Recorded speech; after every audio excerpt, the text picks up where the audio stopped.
আসসালামু আলাইকুম। আজকে ভিডিওতে আমি কিছু সময় কথা বলবো বিআরটি এর বিএসপি অ্যাকাউন্ট নিয়ে।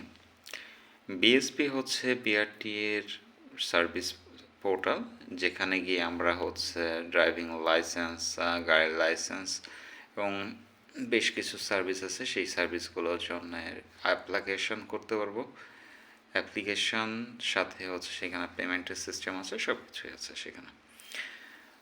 তো যখন আপনি এই অ্যাকাউন্টটা খুলবেন, বিএসপি অ্যাকাউন্টটা খুলবেন, সেখানে একটা লক্ষণীয় বিষয় হচ্ছে যে আপনার এনআইডি কার্ড দিয়ে আপনার সিমটা কেনা আছে কিনা। যদি আপনার এনআইডি কার্ড দিয়ে আপনার সিম না কেনা থাকে, তাহলে আপনি ওই নাম্বার ব্যবহার করে আপনার নামে আপনি বিএসপি অ্যাকাউন্ট খুলতে পারবেন না। অবশ্যই আপনারা আপনার নামে সিম কিনে বিএসপি অ্যাকাউন্টটা খুলবেন। আমি একটা সমস্যার মধ্যে পড়েছিলাম গত মে মাসের দিকে।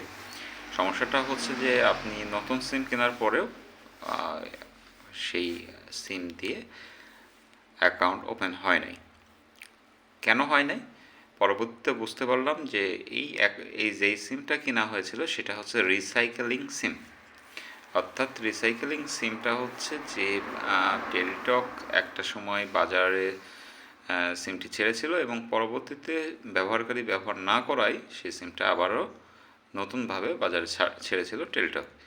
সেই টেলিটকটা নতুনভাবে আবার বাজারে যখন ছাড়া হয় তখন কিনেছিল যে বিএসপি অ্যাকাউন্ট ক্রিয়েট করবে সে। এক্ষেত্রে একটা আবেদনের প্রেক্ষিতে সেটা হচ্ছে বিআরটি অফিসে গিয়ে সমস্যাটার সমাধান করা হয়েছিল। সুতরাং আপনারা যখন বিএসপি অ্যাকাউন্ট খুলবেন তখন অবশ্যই বিএসপি অ্যাকাউন্টে যেই মোবাইল নাম্বারটা দিয়ে আপনি অ্যাকাউন্ট খুলবেন সেই মোবাইল নাম্বারটা আপনার এনআইডি কার্ডের এগেনস্টে কিনতে হবে। ঠিক আছে? তো এই ছিল আমার ভিডিওর বিষয়বস্তু। ধন্যবাদ। ভিডিওটি বড় হওয়ার জন্য আমাকে ক্ষমা করবেন, আমার পাশে থাকবেন। আমার কাছে ভিডিও তৈরি করতে ভালো লাগবে। আল্লাহ হাফিজ।